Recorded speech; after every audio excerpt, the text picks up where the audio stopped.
कुछ साल पहले माइक्रोसॉफ्ट ने पूरा एक्सेल का फॉर्मूला इंजन को रिवैम्प किया और फॉर्मूलाज नए तरीके से लिखे जाने लगे। यानी कि माइक्रोसॉफ्ट ने कुछ ऐसे फॉर्मूलाज बनाए जिससे आपकी डेटा रेंज और मल्टीपल रोज मल्टीपल कॉलम्स पे फॉर्मूला चल सकता है और एक आंसर की बजाय मल्टीपल आंसर्स दे सकता है। बहुत बहुत लंबे टाइम तक ऐसे कॉम्प्लिकेटेड फॉर्मूलाज को हम लोग अरे फॉर्मूलाज बोलते थे, जो बहुत ही स्पेशल तरीके से लिखे जाते थे और कंट्रोल शिफ्ट एंटर की मदद से ही चलते थे। यानी कि अगर आपने फॉर्मूला लिखा और एंटर दबाया तो आएगा एरर, लेकिन अगर आपने दबाया कंट्रोल शिफ्ट एंटर तो आएगा उसका करेक्ट आंसर। माइक गिरविन, जो एक बहुत ही पॉपुलर यूट्यूबर हैं और एक्सेल कंटेंट क्रिएटर हैं, उन्होंने मल्टीपल बुक्स लिखी हैं इस पर्टिकुलर टॉपिक पे। एक मेरी फेवरेट बुक जो अभी रेलेवेंट नहीं रही वो है कंट्रोल शिफ्ट एंटर। बट हम पुराने फॉर्मूलाज की बात नहीं करेंगे, हम बात करेंगे नए एक्सेल के डायनेमिक फॉर्मूलाज जिनको आए भी कुछ साल हो चुके हैं। बट अगर आपको नहीं पता है डायनेमिक फॉर्मूलाज क्या हैं, उनके यूजेस क्या हैं, उनके एप्लीकेशंस क्या हैं, this video is going to blow your mind. जरूर देखिएगा एंड तक और मुझे बताइएगा कि आपको सबसे अच्छा फॉर्मूला कौन सा लगा। चलिए स्टार्ट करते हैं। काफी लंबे टाइम तक एक्सेल में एक बहुत ही क्रिटिकल फीचर मिसिंग था, टू फाइंड यूनिक वैल्यूज। चलिए देखते हैं मैं क्या कहने की कोशिश कर रहा हूं। हमारे पास यहाँ पे एक सिंपल सा डेटा सेट है। यहाँ पे date, product, region, unit sold और एक यूनिट प्राइस का डेटा है। बहुत लंबा नहीं है, बहुत ही छोटा सा डेटा सेट है, कुछ रोज ही हैं। इस डेटा में मुझे ये देखना है कि हमारे यूनिक प्रोडक्ट्स कौन कौन से, यानी कि मैं इस रेंज पे जाऊं, डुप्लीकेट्स को रिमूव करूं और यूनिक वैल्यूज लेके आऊं। तो एक्सेल में एक नेटिव फीचर जरूर है, यानी कि अगर आप इस रेंज को कहीं पे भी कॉपी करके पेस्ट करेंगे और डेटा टाइप में जाएंगे और बोलेंगे रिमूव डुप्लीकेट्स, तो आपके पास ऑब्वियसली यूनिक रेंज आ जाएगी। बट ये करने के लिए थोड़ी सी इनकन्वीनियंस है, क्योंकि आपको रेंज को कॉपी पेस्ट करना पड़ेगा, कहीं और ले जाना पड़ेगा, और ये डायनेमिक भी नहीं है। यानी कि कल को इस रेंज में कोई एक नया प्रोडक्ट ऐड होता है तो मेरी जो यूनिक लिस्ट है वो अपने आप चेंज नहीं होगी।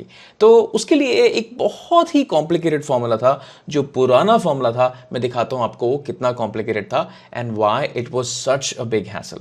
तो फॉर्मूला कुछ ऐसा था। यहां पे मैंने F2 प्रेस किया, मैंने फॉर्मूला ऑलरेडी कॉपी कर लिया। ये एक अरे फॉर्मूला है। तो ये अरे फॉर्मूला सिंपली ये बोलता है कि ये रेंज में जाओ और एक काउंटिफ फंक्शन लगाओ। काउंटिफ में ये देखो कि कौन कौन सी वैल्यूज एक से ज्यादा बार काउंट में आ रही है और उन वैल्यूज को एक्सट्रैक्ट करके लाओ, और अगर वो एक्सट्रैक्ट हो गई हैं तो उनको डिस्कार्ड कर दो। तो इस फॉर्मूले को चलाने के लिए अभी तो मेरे पास मॉडर्न एक्सेल है, लेकिन अगर मेरे पास पुराना एक्सेल होता तो ये एंटर से नहीं चलता, ये चलता सिर्फ कंट्रोल शिफ्ट एंड एंटर से। अभी मेरा पहला यूनिक प्रोडक्ट है smartphone, and if I drag this formula down to the rest of the cells, you are going to see that I get the uniques. अभी ऑब्वियसली जब मेरे पास एक नया यूनिक प्रोडक्ट आ जाएगा तो यहां पे एक नया वैल्यू अपने आप ऐड हो जाएगा, क्योंकि मैंने फॉर्मूले को इतना ही ड्रैग किया है। अभी सबसे बड़ी प्रॉब्लम कि इस फॉर्मूले को बार बार नीचे ड्रैग करना पड़ेगा अगर कोई यूनिक प्रोडक्ट ऐड होता है। तो इसका मॉडर्न ऑल्टरनेटिव क्या है? अभी एक्सेल ने एक अरे फॉर्मूला बनाया है, directly unique. That's right. So you will write in the cell equals to unique. इसमें आप अपना रेंज सिलेक्ट करेंगे, तो मेरा ये वाला पूरा रेंज है। आई will select the entire range and I will close the bracket and I will press enter, और मेरे पास यूनिक प्रोडक्ट्स आ गए। मान लीजिए कि अगर आपके पास दो यूनिक प्रोडक्ट्स ऐड हो जाते हैं, यानी कि आपका एक वॉच ऐड हो जाता है यहाँ पे, तो यहाँ पे एक वॉच भी प्रोडक्ट यहाँ पे आ गया। एक स्मार्टफोन की जगह आपके पास एक रिंग ऐड हो जाता है, तो यहाँ पे आप देखेंगे कि रिंग ऐड आ गया है। तो ये जो डेटा है, इस डेटा में आप देखेंगे कि हमारा एक प्रोडक्ट मिसिंग है, क्योंकि इस रेंज को हमने ड्रैग नहीं किया, लेकिन ये रेंज ऑटोमेटिकली यहां पे एक्सपैंड हो गई है। अभी एक इंटरेस्टिंग बात ये है कि अगर आप ये वाली रेंज को देखें जो हमने यूनिक में की है, ऐसा भी हो सकता है कि 22 रोज के बाद भी डेटा एक्सटेंड हो जाए, यानी कि यहां जो लास्ट रो है इसके नीचे भी डेटा आ जाए। तो उस केस में हम मोस्टली टेबल्स के साथ काम करते हैं। टेबल्स जनरली अलाउ करती हैं कि हमारा डेटा रेंज एक्सपैंड होता चला जाए। तो अगर मैं इस डेटा को टेबल में कन्वर्ट कर दूं, shortcut control T, I press enter, this becomes a table. और इस पर्टिकुलर टेबल का लेट्स से नाम देख लेते हैं। टेबल डिजाइन टैब में इसका नाम है टेबल 4। मैं इसका नाम दे देता हूं टेबल। अभी मैं यूनिक फॉर्मूले में जाके लिखूंगा कि इक्वल्स टू टेबल। टेबल में मुझे कौन सा कॉलम चाहिए? लेट्स से मुझे प्रोडक्ट कॉलम चाहिए, so I will select the product column, close the bracket, press enter. अभी ये रेंज भी ऑटोमेटिकली डायनामिक बन गई है। यानी कि कल को अगर मेरा इस पर्टिकुलर रेंज में एक और नया प्रोडक्ट आ जाए, यानी न्यू प्रोडक्ट यहां पे भी आ जाए, तो आप देखेंगे कि ये रो अपने आप एक्सपैंड हो गई है, 23 रोज आ गई हैं। अब मैं ऊपर जाके देखूंगा तो मेरे पास यहाँ पे न्यू प्रोडक्ट ऑटोमेटिकली यहां पे दिखने लग गया है। ये एक सबसे बड़ा चेंज है। यानी कि मैंने एक फॉर्मूला तो लिखा सिंगल सेल में, कोई स्पेशल की नहीं दबाया, लेकिन जो मेरा आंसर है वो मल्टीपल आंसर्स मल्टीपल सेल्स में स्पिल डाउन हो गए। इसको एक दूसरी भाषा में स्पिल फॉर्मूलाज भी कह सकते हैं, डायनामिक फॉर्मूलाज भी कहते हैं, बट इस तरह के फॉर्मूलाज माइक्रोसॉफ्ट ने बनाए हैं और ये एक नहीं है, बहुत सारे हैं। चलिए देखते हैं एक और इंटरेस्टिंग एग्जांपल स्पिल फॉर्मूलाज का। अगर आपको ये ट्रिक्स अच्छी लग रही हैं तो आपको मेरा बेसिक पावर बीआई कोर्स बहुत बहुत हेल्पफुल होगा। ये कोर्स एक बेसिक फंडामेंटल से स्टार्ट होता है। मैं आपको बेसिक स्क्रैच से सिखाता हूं कि पावर बीआई इंस्टॉल कैसे करते हैं, पावर बीआई के की कंपोनेंट्स क्या होते हैं, वो दिखता कैसा है, उनके साथ काम कैसे करते हैं, और मैं आपको ये भी सिखाऊंगा कि पावर बीआई में सबसे इंपॉर्टेंट चीज विजुअलाइजेशंस नहीं बट मॉडलिंग होती है। उसमें डेटा क्लीनिंग का पार्ट है, उसमें डैक्स का पार्ट है, मॉडलिंग का पार्ट है, और हम एक्चुअली कुछ एग्जांपल्स भी बनाएंगे जो सैंपल एग्जांपल्स हो सकते हैं जिसके ऊपर हम डैशबोर्ड्स बनाएंगे। अगर आप पावर बीआई में एब्सोल्युटली न्यू भी हैं तो ये बहुत ही इंटरेस्टिंग कोर्स है। आपको 0 to 1 ले जाने में आपको नहीं पता होना पावर बीआई, और आपको पता होना कि पावर बीआई है क्या, उसका यूज क्या है और उसको कैसे यूज करते हैं, वहां तक ले जाने में आपको बहुत हेल्प करेगा। अगर आप इंटरेस्टेड हैं तो ये कोर्स में जरूर एनरोल करिए, link is there in the description of the video. तो मेरा नेक्स्ट एग्जांपल है फिल्टरिंग टेक्निक। अभी एक्सेल में जनरली काफी सारे लोग फिल्टर्स कुछ ऐसे लगाते हैं, यानी कि अगर आपको सिर्फ वेस्ट का डेटा चाहिए तो आप यहां पे रीजन में जाएंगे, यहां पे अनचेक करेंगे, वेस्ट को सिलेक्ट करेंगे, क्लिक ऑन ओके, और ये आपका पूरा वेस्ट का डेटा है। अगर आपको ये डेटा सेट कहीं पे यूज करना है then you have no option but to select the data, control C control V, और वहां जाके पेस्ट करेंगे और फिर इसका यूज करना चालू करेंगे। ये बहुत बड़ा एक इनकन्वीनियंस है। मान लीजिए अगर इस पर्टिकुलर डेटा सेट में आपका ये डेटा एक्सपैंड होता है और एडिशनल रोज ऐड होती हैं तो आपको ये दोबारा कंट्रोल सी कंट्रोल वी करना पड़ेगा, which is not good. Okay, तो देखते हैं एक्सेल ने पुराने अप्रोच में क्या किया था। तो अगर हमें पुराने जमाने में फॉर्मूला के थ्रू फिल्टर लगाना होता था तो हम उसको कुछ ऐसे लगाते थे।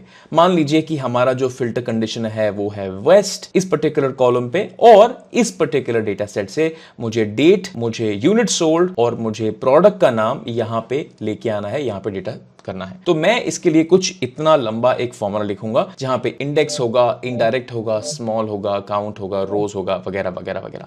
जैसे कि मैंने आपको बताया ये फॉर्मूला एंटर के थ्रू नहीं चलेगा, ये चलेगा कंट्रोल शिफ्ट एंटर के थ्रू। एंड अब मैं इसको अगर नीचे ड्रैग करूं और यहां पे राइट में ड्रैग करूं तो आप देखेंगे कि ये मेरा डेटा फिल्टर होके आ गया है। बट ये बहुत ही एक बुरी अप्रोच थी क्योंकि एक डायरेक्टली सीधा सा फिल्टर फंक्शन नहीं था। हालांकि गूगल शीट्स में था बट एक्सेल में नहीं था, बट अब एक्सेल में भी वो फिल्टर फंक्शन है। चलिए देखते हैं इसका यूज कैसे करते हैं। तो यहां पे मैं जाके लिखूंगा equals to filter, simple straightforward function. Filter में हम अपना रेंज डालेंगे, तो ये जो हमारा रेंज है इसका नाम है डेटा। तो मैंने यहां पे पूरा डेटा सिलेक्ट कर लिया है। लेट्स से मैं यहां पे देता हूं डेटा। उसके बाद ये पूछ रहा है कि आपके कौन से कॉलम पे फिल्टर लगाना है, तो मुझे रीजन कॉलम पे फिल्टर लगाना है। तो all that I will do is I will pick up the region column, select all the way to the known, और उसके बाद हमारा कंडीशन है लेट्स से वेस्ट। तो ये वाला हम सेल सिलेक्ट कर लेते हैं, कंडीशन है west. I will literally close the bracket and I will press enter and my data is right here. आप देखेंगे कि यहां मेरा पूरा का पूरा डेटा फिल्टर होके आ गया है। अगर इस डेटा सेट में कुछ भी ऐड होता है, एडिट होता है, तो फिल्टर फॉर्मूला ऑटोमेटिकली नीचे भी और ऑन द राइट भी डेटा को स्पिल ओवर कर देगा। अगर मान लीजिए कि आपने कोई वैल्यू लिखी हुई है यहां पे, मान लीजिए मैंने यहां पे 100 लिखा हुआ है, तो ये फॉर्मूले में एरर आ जाएगा क्योंकि ये फॉर्मूला ऑटोमेटिकली यहां पे स्पिल नहीं हो सकता। तो जब तक आप ये वैल्यूज को, बीच वाली वैल्यूज को क्लियर नहीं करते हैं तब तक ये फॉर्मूला स्पिल नहीं हो सकता। बट तो भी हमारा ये बहुत ही अच्छा फॉर्मूला जो ऑटोमेटिकली स्पिल भी हो सकता है। अब एक चैलेंज ये है कि हमें सारे कॉलम्स नहीं चाहिए। हमें लेट्स से चाहिए डेट कॉलम जो कि हमारा पहला कॉलम है, हमें सेकंड कॉलम चाहिए प्रोडक्ट, और लेट्स से हमें यूनिट सोल्ड चाहिए, यानी कि कॉलम 1, कॉलम 2 एंड कॉलम 4 चाहिए। तो हम इस पर्टिकुलर फॉर्मूले को एक चूज कॉलम्स फंक्शन में रैप कर सकते हैं। तो मैं बोलूंगा ये जो फिल्टर फंक्शन है इससे मेरे पास सारे कॉलम्स आ रहे हैं, यानी कि इस डेटा में मेरे पास सारे कॉलम्स आ रहे हैं। तो इस पर्टिकुलर डेटा में मुझे कुछ कॉलम्स चूज करने हैं जिनका नंबर है 1, 2, 4। तो सारे कॉलम्स मैंने एक अरे में डाल दिए, यानी कि कर्ली ब्रैकेट्स में डाल दिए, close the bracket, press enter, and I am now only left with those columns. अगर आप फॉर्मूले को और थोड़ा सोफिस्टिकेटेड बनाना चाहते हैं तो आप यहां पे अपनी जो रेंज है इसको यहां पे कॉपी भी कर सकते हैं और इस रेंज को डायनेमिकली फॉर्मूले से पुल भी कर सकते हैं, ताकि ये जो नंबर्स हैं 1, 2, 4 ये आप मैन्युअली ना लिखें और फॉर्मूले के थ्रू लिखे जाएं। तो इसको करने के लिए मैं कुछ ऐसा करूंगा, मैं करूंगा कि मुझे ये 1, 2, 4 का जो नंबर मैंने लिखा है ये एक्सेल ढूंढ के बताए कि किस हिसाब से कि हेडर डेट है तो डेट का कॉलम कौन सा है, यूनिट सोल्ड का कॉलम कौन सा है, प्रोडक्ट का कॉलम कौन सा है। इस तरीके से जब आप कॉलम का नाम चेंज भी करेंगे तो रिजल्ट भी अपने आप चेंज होगा। चलिए देखते हैं कैसे करते हैं। तो मैं लिखूंगा इक्वल्स टू मैच, मैच करना है मुझे कॉलम का नाम।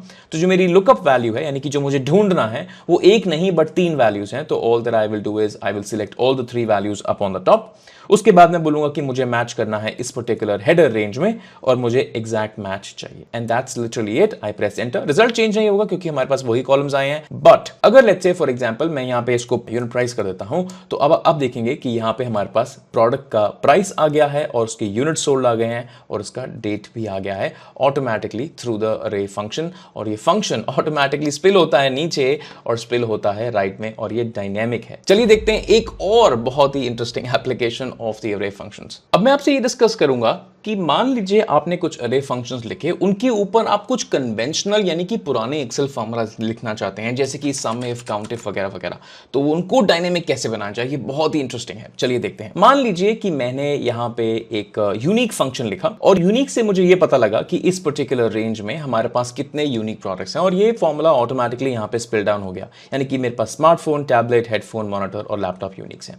अब मुझे यह देखना है कि उसके टोटल यूनिट्स कितने बिके हैं यानी कि स्मार्टफोन के यूनिट्स कितने बिके, टैबलेट्स के यूनिट्स कितने बिके, so on and so fourth. तो इसके लिए मैं ऑब्वियसली एक बहुत ही कन्वीनियंट सम इफ फंक्शन लिख सकता हूं। तो फॉर्मूला कुछ ऐसे बनेगा, मैं लिखूंगा इक्वल्स टू सम इफ। यहां पे मुझसे रेंज मांग रहा है तो मुझे ये वाली रेंज में जाके फिल्टर लगाना है, ये प्रोडक्ट्स रेंज में। इस पर्टिकुलर रेंज में जो मेरा फिल्टर का क्राइटेरिया है वो स्मार्टफोन है। उसके बाद जो मुझे रेंज को सम करना है वो है यूनिट सोल्ड वाली रेंज को मुझे सम करना है। मैंने ब्रैकेट को क्लोज किया, प्रेस एंटर किया तो स्मार्टफोन के 120 units, so on and so fourth करके मेरे पास यहां पे ड्रैग होके आंसर आ गया। अब प्रॉब्लम यह है कि मान लीजिए कि यहां पे आपके पास एक नया प्रोडक्ट रिंग आ जाता है तो यहां पे जो रिंग है ये तो ऐड हो गया, बट प्रॉब्लम यह है कि आपके पास ये जो फॉर्मूला है नीचे स्पिल डाउन ऑटोमेटिकली नहीं हुआ क्योंकि सम इफ फॉर्मूला में आपने एक सिंगल सेल को रेफरेंस किया हुआ था। ये फॉर्मूला अपने आप नीचे कॉपी पेस्ट नहीं होगा। तो हम क्या करें, इसको प्रॉब्लम को सॉल्व कैसे करें? इसका आंसर है दी हैश ऑपरेटर। ये हैश ऑपरेटर तभी चलता है जब आपने कोई अरे फॉर्मूला यूज किया है। मैं आपको समझाता हूं कैसे। पहले एक सिंपल सा हैश ऑपरेटर समझते हैं। मान लीजिए कि आपके पास कोई ऐसी रेंज है, कोई ऐसा फॉर्मूला है जो ऑटोमेटिकली नीचे स्पिल डाउन हो रहा है यानी कि मैंने यूनिक फॉर्मूला लिखा तो ये फॉर्मूले की प्रॉपर्टी है कि वो ऑटोमेटिकली मल्टीपल रोज में स्पिल डाउन हो जाए। अगर आपके पास ऐसा कोई फॉर्मूला है तो उस पे आप ये हैश ऑपरेटर यूज कर सकते हैं।